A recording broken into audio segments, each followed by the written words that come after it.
Is Jax Finkel? Hello, my name is Jax Finkel. I'm a tech. Hang on one second, because some people donated time. Did you need more than 3 minutes? You know what? I'm going to just try to go through it really quickly. Hopefully, Okay. I can do it in 3 minutes. Okay. I even printed out extras with a resourced speech for you guys. It sounds like it's going to pass, so we don't really need to do that. But I do want to get some on the record. Just in case you go over 3, let me just see if these. Is Crystal Erickson Collins here? Okay. Is Sarah Nugent here? Okay. You have up to 7, but feel free to. I will try to be brief. Okay. Thank you so much. So my name is Jax Finkel. I'm a Texas native, and I live in District 6. I'm here in my capacity as Executive Director for Texas NORML. We're the Austin chapter of the National Organization for the Reform of Marijuana Laws. We actively engage up at the Capitol during session and here locally, and we focus on changing damaging policies that surround the prohibition of marijuana, scientific name Cannabis sativa L. The cannabis plant is made up of many different cannabinoids, including tetrahydrocannabinol, THC, and cannabidiol, CBD, the most popularly known cannabinoids. Hemp is statutorily defined as cannabis with only trace amounts of THC, being 0.3% or less.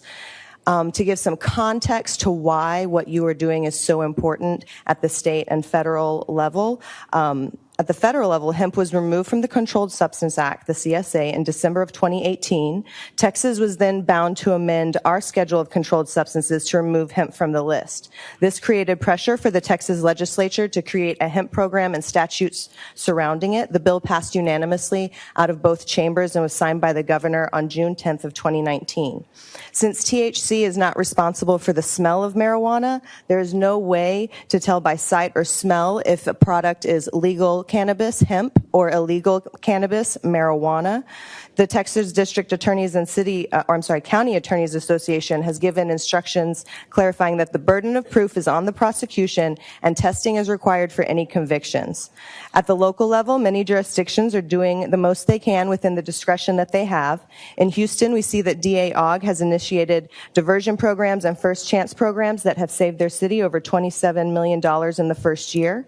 The DFW area has dropped hundreds of cases, and further prosecution is not being pursued. We see many urban areas moving to this type of policy since DAs are not going forward with prosecution.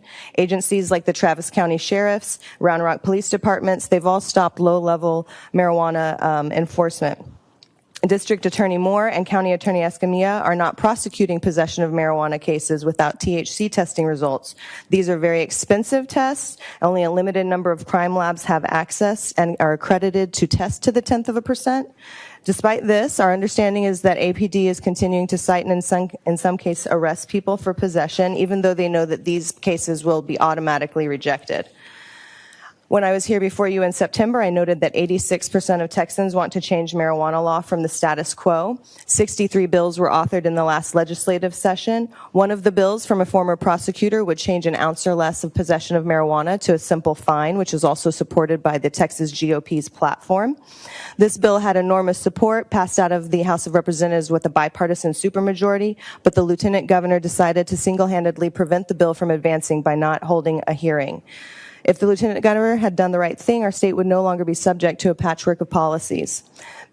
The laws, regulations, and opinions surrounding the plant are changing. At the federal level, the MORE Act, which would remove cannabis from the CSA and also incentivize expunging old records, as well as the Safe Banking Act, which would allow licensed state marijuana-related businesses to engage in relationships with banks, have both been making their way through the legislature. Here in Texas, the Texas Department of Banking, TDB, has given instructions to financial institutions regarding hemp businesses. The Texas Department of Agriculture and the Texas Department of State Health Services are working quickly to move through regulations on both the hemp program and the human consumable hemp products program. TDA has their plan currently under review with the USDA, and once this is approved, licensing for farmers, manufacturers, and retailers will begin. These programs are extremely important to Texas businesses. The landscape is changing quickly across Texas and the nation, and this is why it's so important that the city of Austin bring further clarity for our citizens. And it is of note, I'll close on this, that hemp is legal in all 50 states. 33 states have access to safe and legal cannabis for their medical conditions. convictions. Over 24 states have decriminalized the possession of the plant, and 11 states have legal access to adult use markets.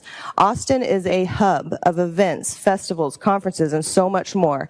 Many of the visitors to our state have no idea how harsh the criminal consequences are for possession. In fact, many of our own citizens do not even understand how hard they can be impacted by this. I appreciate that you are doing the absolute most within the discretion that you have to prevent these arrests and to make sure that taxpayer funds are not wasted on enforcing this failed policy and rather are refocused where they belong, protecting our city from violent crimes and property crimes. I also want to thank my Councilmember Flanagan, who's not here today, for being one of the authors, and each of you that sponsored this bill. It's very important, and I appreciate that you're going to vote it forward. I tried to do that as quickly as possible. Thank you.